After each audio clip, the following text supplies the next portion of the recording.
Hey, what's going on? Welcome to The Doug Show. My name's Doug Cunnington, and today we're going to talk about mentors and mentorship. And I came up with this idea, I don't know, it was a couple weeks ago, but it was something in the back of my mind for quite a while. And the main idea here is to find people that you trust and then make them your mentor. The big problem is most people that have accomplished something and they're sharing their knowledge and you find them interesting and you want to learn from them, well, they're fucking busy. And they probably won't have the time to be your mentor. They're probably successful in some capacity, which may or may not be in the business sense. It could be something totally different, which I have a story to share. The first sort of like virtual mentorship that I remember getting, I didn't even think about it at the time. Now, a lot of people are going to think, well, I want direct contact with whoever is going to be my mentor. It'd be great, if you lived in the same town and you could actually meet in person. That's great, but the virtual world, the fact that we're all connected so easily makes it, well, it opens everything up. So you don't have to be located anywhere close to each other. You can have this sort of mentorship relationship across the world, right? As long as the time zones match up. Now, this direct sort of virtual mentorship, you could pay for it, of course. That's probably the most likely situation. Again, if you're listening to this, you're probably somewhat in the online marketing world, whether it's like websites or some form of entrepreneurship or self-employment or getting started with a side hustle. All those kind of fit together. You're working for yourself in some capacity. And the direct mentorship kind of thing where you're getting it for free is quite rare. It's very rare where someone is going to take the time out of their day to just mentor you, especially online. And part of it is just like the culture, right? So I do some stuff online. My peers do things online. And we typically have to monetize it somehow. Otherwise, it's just a hobby. And that is fine. It can be a hobby. But the downside to that and why it is extremely rare for me just to mentor someone without them paying me or without some other content coming out of it, right? So some of the coaching that I do for the show here, it's not, I don't have people pay me extra. We're creating content. So it all kind of fits together and they get value. I get value. You get value. So traditional win-win-win situation. So the hard part is if I wanted to mentor a lot of people, all the people that asked me for it, and I didn't get any content out of it, they didn't pay me.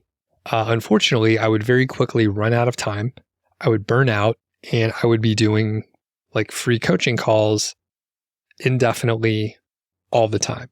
And it's just a route to burnout. It's a route to just stopping everything and not doing that. So that's the downside with the direct mentorship. You can pay for it. You can pay for direct coaching. If you take a course, a lot of times there's some coaching option available. So check that out if you're interested. Now, what I'm going to cover today is indirect virtual mentorship. And this is what I have apparently executed extremely well over the last, I would say, 15 years. And it started way back. It started way back when I began listening to podcasts. And takes us to a different hobby, and that is drinking alcohol, and more specifically, brewing beer. So when I got started brewing beer in 2007, I didn't know anything at all. It was cool though, because podcasts, they came out, I think 2005, 2006, people can fact check me on that, but around that time frame, it was a different world back then. Very few podcasts. And I think if you just like showed up and created something that was audible, like you would you would get listeners. And I listened to basically all the beer podcasts back then. And my first mentors, it was primarily Basic Brewing, right? So they had a video podcast, which was amazing because I had one of those old school iPods and you could get video on there. And I was still working my corporate job at the time and actually traveling. So I had a lot of downtime. I had a lot of time to listen to podcasts, watch podcasts. And actually, I specifically remember this. Like, this is how deep the mentorship runs. I remember watching Basic Brewing, James Spencer, on my iPod in a hotel in Overland Park, Kansas. So I was traveling at the time, and I was actually traveling by myself. No one else on my team was there. Everything was virtual. I actually don't know why they flew me out there other than the budget was there, because I didn't meet anyone in person. The only transition that I got was from another vendor who was just turning the role over to me. So they also flew in and also did not meet with anyone there. So it was like just a huge waste of money. So anyway, I remember watching James Spencer learning about home brewing when I was sitting in the hotel drinking a beer from, I think, Boulevard Brewing. Right? So I specifically remember this. So anyway, I also listened to the Brewing Network, and they had several shows. They had 5 or 6 shows at one point. Some of them are still going on. But the cool part is there were experts and they were sharing their knowledge. And in the homebrewing industry, and I guess the full community, like there's a lot of sharing of information. So the good part, at least if you come from a certain school of thought, the more you share the information with other people, the better they will brew their beers. And that means you will be able to drink better beer. There will be better beer around you all the time, and it raises the level. So I actually remember, back then when I first started judging beer, 2009 or so, the beers weren't as good. Like nowadays, homebrewers have, much better ingredients. All the knowledge is much higher. There have been, dozens of books written in the last 15 years about homebrewing, and just everything is much better. So that was sort of my first experience. And the thing is, like, I never called in. I never met the people until I went to a conference and just kind of waved at them and said, I'm a big fan. I support you guys. I paid them like $5 a month for like 3 years, something like that. And I listened to hundreds, no exaggeration, hundreds of hours of their content. And it was awesome. And really, I viewed those guys as my mentors. They were sharing all of their knowledge, just like I tried to do with you, right? So I'm trying to share as much as I can, but basically it's like if I was sitting and having a beer with them and asking them about a certain style of beer, what they did, the tricks, not even tricks, but really it's like, hey, I made a mistake. Don't make this mistake. Usually that's the trick, is just, hey, don't make the same mistake as me. So I listened to hundreds of hours and became a pretty good brewer. I've won lots of awards back when I entered those competitions. And I didn't realize it until a few weeks ago when I came up with this idea. The brewing area was where I first had virtual indirect mentors out there. So number one, it came from, podcast. So pretty easy medium, hopefully you're listening to this or watching it now. And some of those guys wrote books. So I ended up reading a few of those books. You end up with a more refined output because it goes through the editing process, and it's usually a little bit more dense than a podcast. However, you don't get as much personality coming through. The other area, which I didn't get into so much because there weren't as many like YouTube channels in the brewing area, but I watched a handful of videos out there technology has come a long way. Cameras are cheaper. Hell, you could shoot just about everything you need on your cell phone now. You could just buy a cell phone and like upload directly, maybe do some light editing. But like the technology has come so far. So I didn't get as much out of YouTube back in those days for brewing, but the podcast and books served a lot. Now, in that particular community, there were a few magazines that were pretty popular. I mean, I think they're still fairly popular. The magazines don't matter. They're actually print magazines, and you can buy them at Barnes & Noble or get a subscription. They'll send it to your house every month. But those articles were typically written by people in the community. There were a handful of professional journalists in the brewing industry, but a lot of it came from the community. So someone like me might get obsessed with brewing Belgian beers, and I would maybe run some tests between, say, different yeast and different temperatures, and I would have some data. Some people would publish it on a blog. Sometimes people would take that, maybe get more information from other people, compare it, and then propose an article. So I was also learning from those articles. Again, you end up with the written word. It's a little more dense.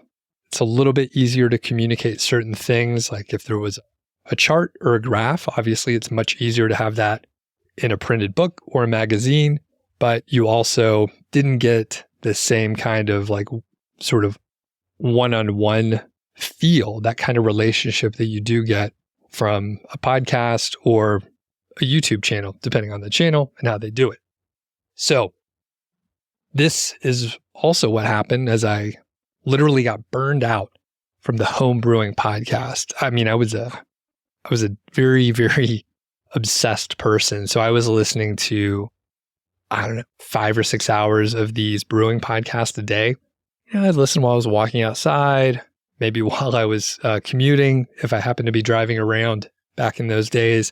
And I was also just studying up, trying to become as knowledgeable as I could about certain brewing things. But I burned out.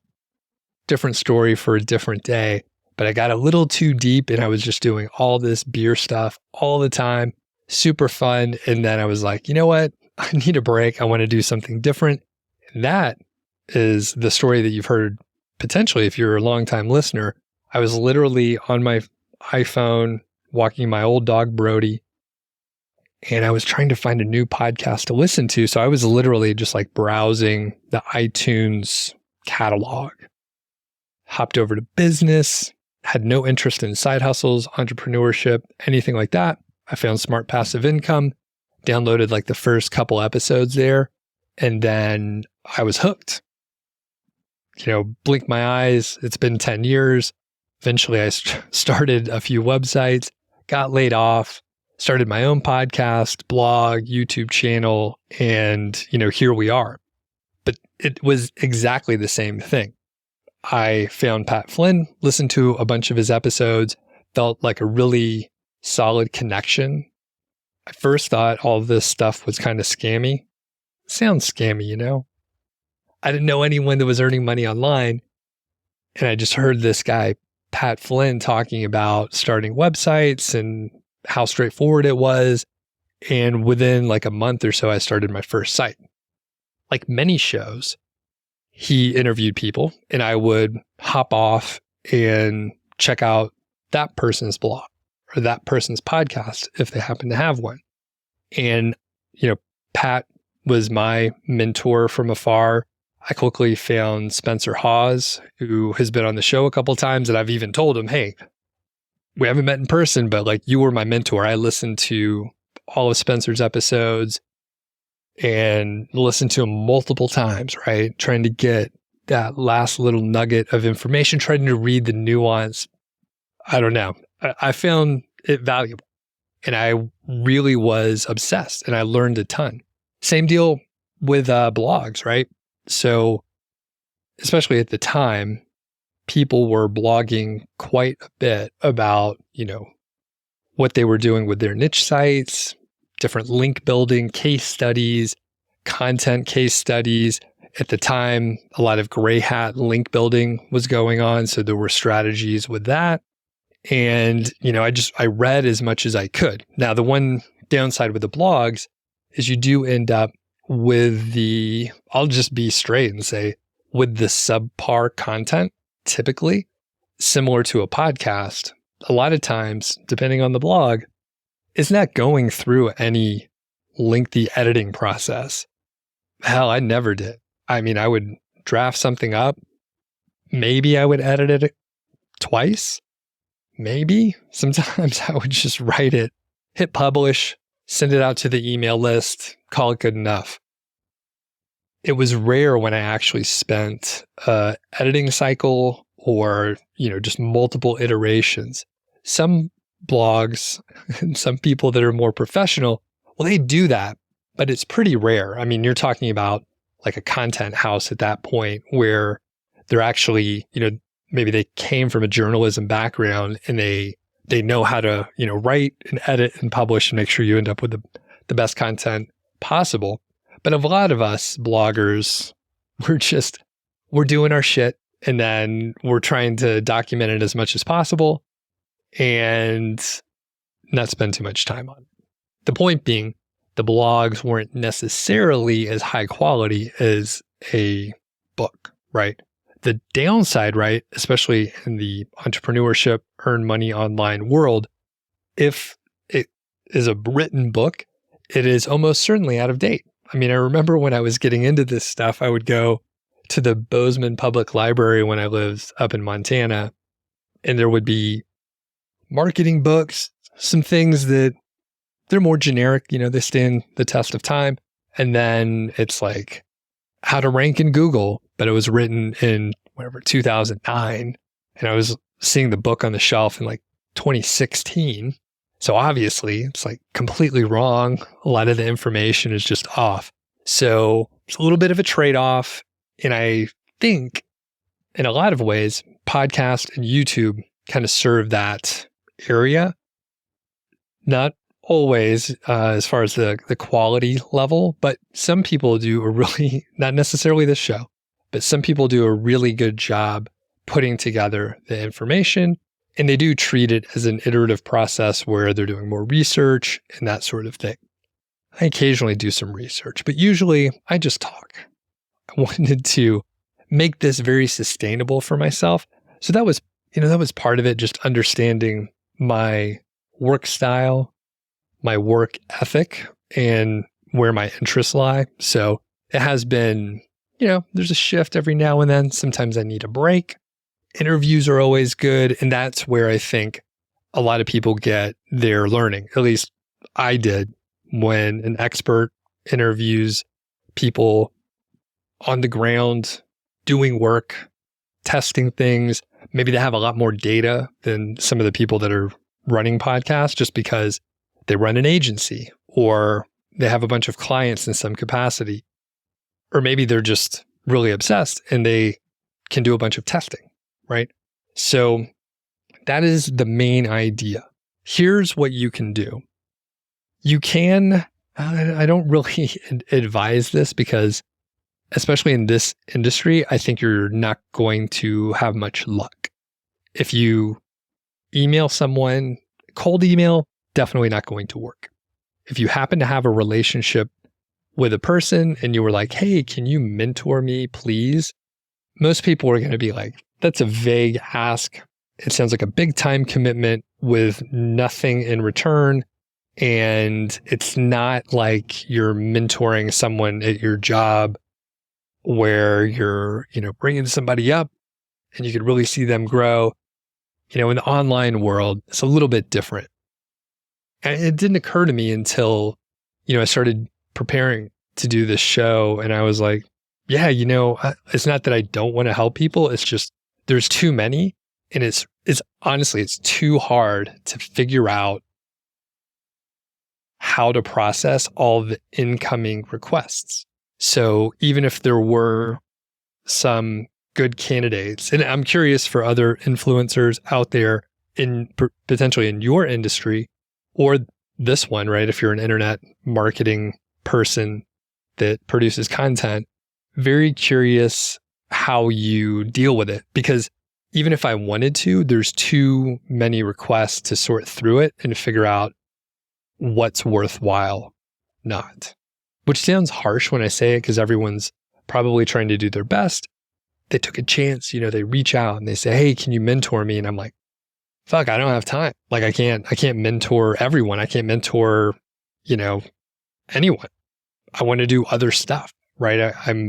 I've built an online business so that I can do other things besides work. And it's completely unrelated to mentoring people. So anyway, what you can do, and I think a lot of people do this, I'm a podcast listener myself, and you can pick who you want to follow. You can check out their interviews. Maybe they don't have a podcast, all right? So maybe they don't have a podcast, but maybe they are guests, or they are a guest on podcast, multiple podcasts. So this is something that I've done. Couple of quick examples. Ramit Sethi. So he has a podcast now, but he didn't for years. So I would check out his interviews. And then at one point, I was like, I want to find all his interviews. I didn't listen to them all, but I found a couple dozen interviews that he's done over the years, downloaded all of those, and it was pretty cool to see the progression. Another, example more recently is Mr. Money Mustache. So I know this guy named Pete Adeney who lives in the same town, but he has a very popular blog in the financial independence, retire early space. And at one point, I was like, I want to check out some of his other interviews, especially after I moved to town and got to know him a little bit. I was like, I haven't actually followed a lot of his blogging and writing and so on, but I really like podcasts. So I checked out sort of his back catalog of podcast interviews. He doesn't have his own show, but he's been on a lot of shows in the past, has some YouTube interviews and different presentations out there too. So when I was going to interview him, I was like, I need to do my homework. I'm going to go check those out. So you can be smart about finding more content from people. Nothing crazy, right? Just go search for it. Figure out who you want to follow and search for it.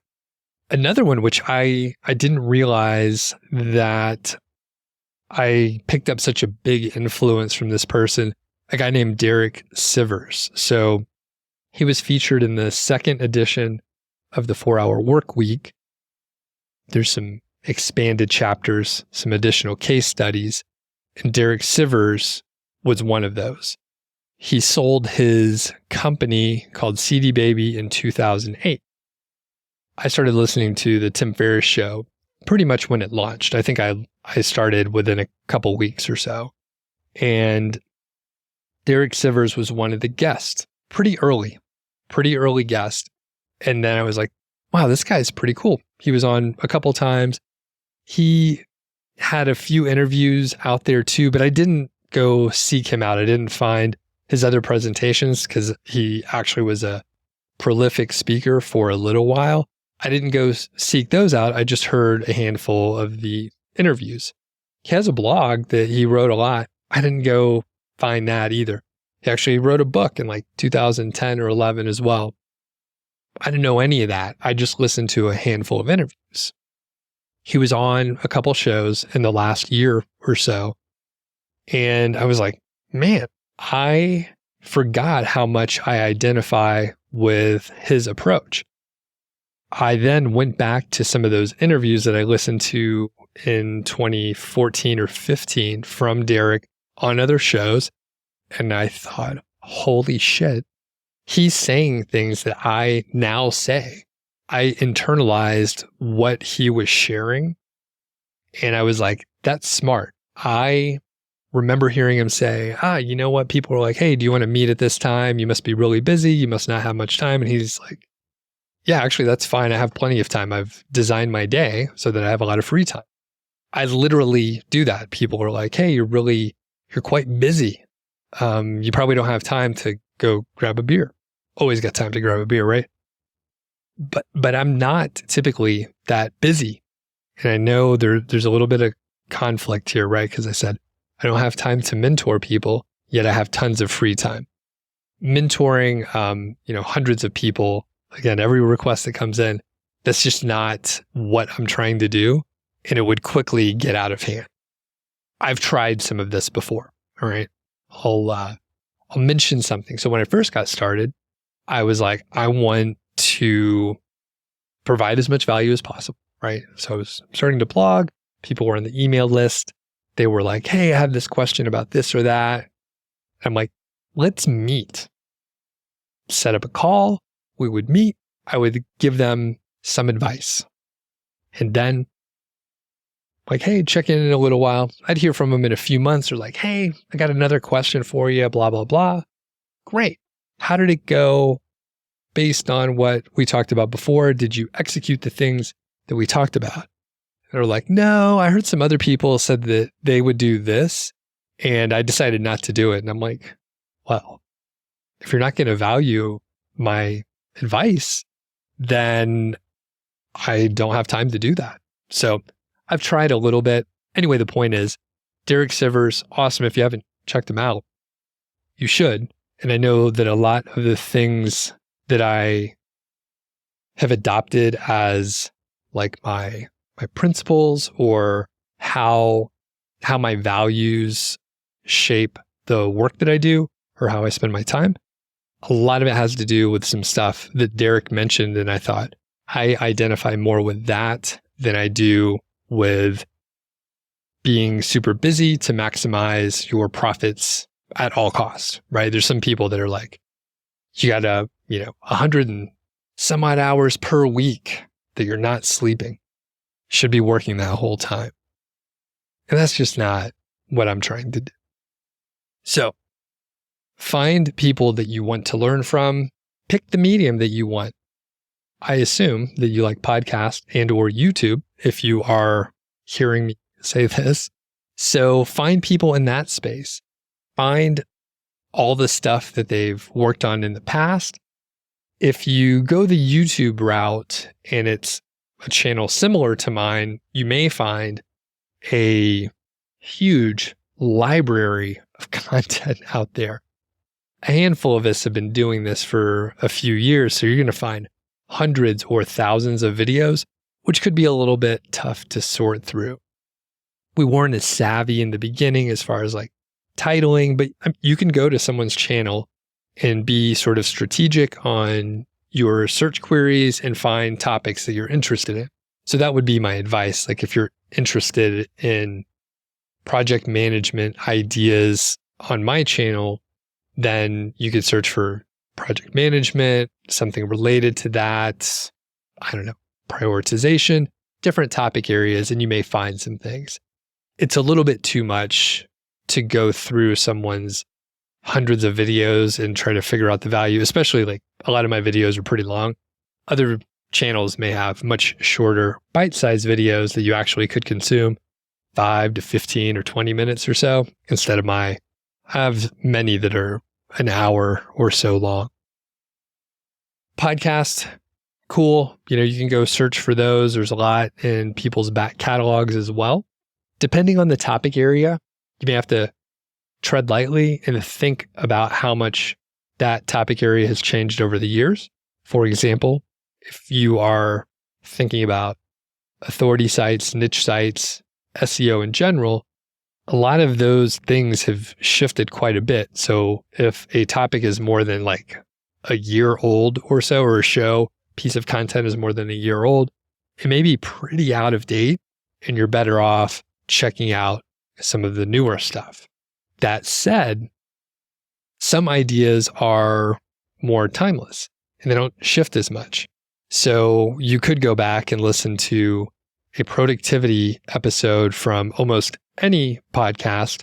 And hopefully, if they did a good job, there are some evergreen, timeless ideas in there that are not super dependent on anything that has changed a lot. It could be a tool that they reference is now no longer used, or there's a better one out there.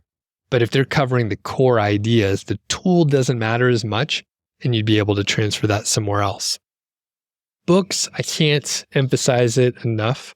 It's one of those things that any book that I'm interested in, I will buy it. Typically, there's so much value in a book that if I just get one idea out of it, it is worth the $10 to $20 that most books cost. I encourage people to do that. If you like the, printed book, that's cool. Hell, go to your library too. There's a lot of good books in libraries, especially if it's a more general sort of topic area. You can just go check it out. Also, a lot of people have access to the library's ebooks. Sometimes they're available on Kindle. Sometimes it's a specific app. Overdrive, I think, is being retired. There's another app that I use called Libby. So, take advantage of those. Like I mentioned before, the downside with books is you potentially don't get as much personality coming through. However, you end up with a more polished output and product, and there have been multiple people iterating, editing, making sure that the information is correct. You're going to end up with a better product. So I really encourage people to read more. If you're not much of a reader, you should get into it. I didn't read much until I think it was like 2014, something like that.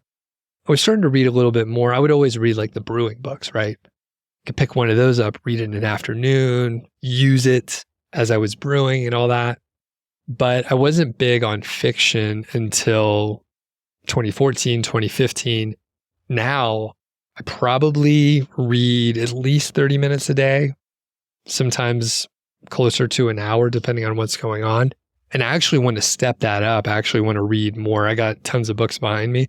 There's some books that I would love to reread. And there's probably, unfortunately, there's probably like 20 books back there that I haven't read at all. Like I bought it and I was like, all right, I'm going to read this book, and then just lost the enthusiasm to read it.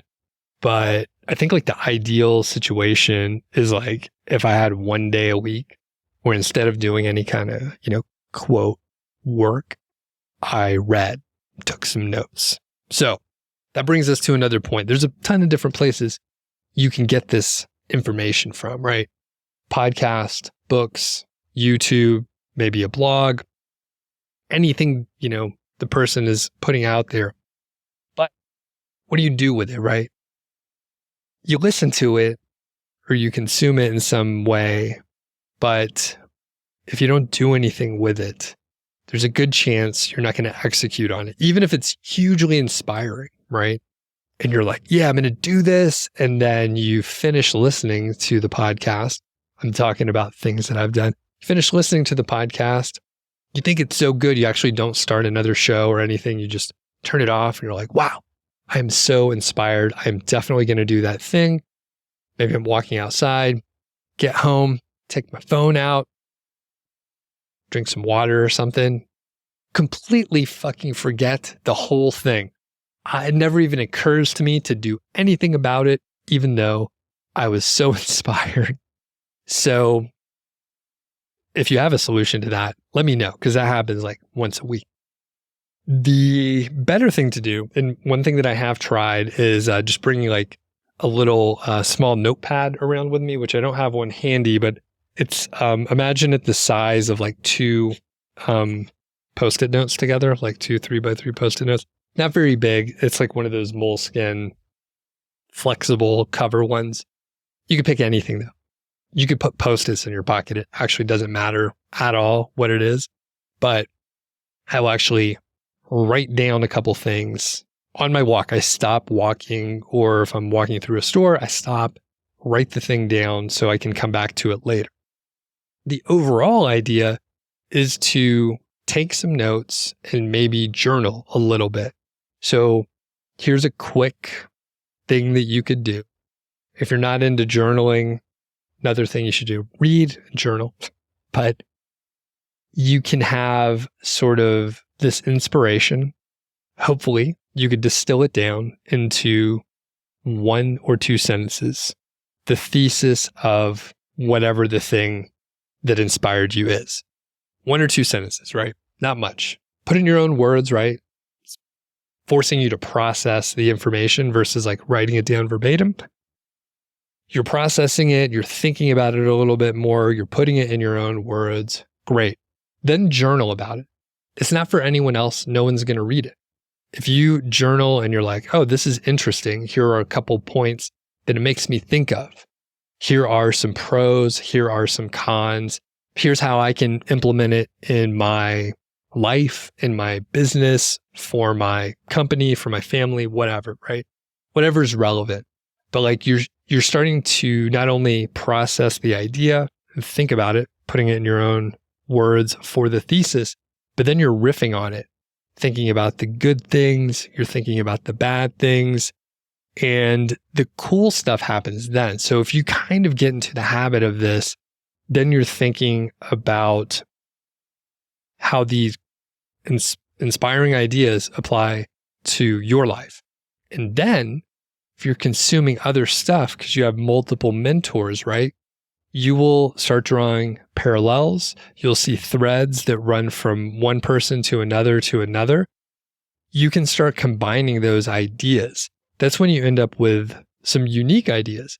Maybe it's not like completely unique, but you're combining like 3 different ideas from different interviews, different books, whatever it is. And then you can look back at your notes and you're like, oh yeah, this con from this one topic area is actually taken care of. That con does not exist anymore because of this pro from topic D that came up sometime later. And it's all just kind of, floating around in your brain, hopefully, and you're coming up with these better ideas all through this virtual mentorship where you're getting all this information from people. They don't even know you exist. So that's my thesis, right? You can get all this great mentorship from afar without taking up any time from that person. And if you do, shoot me an email.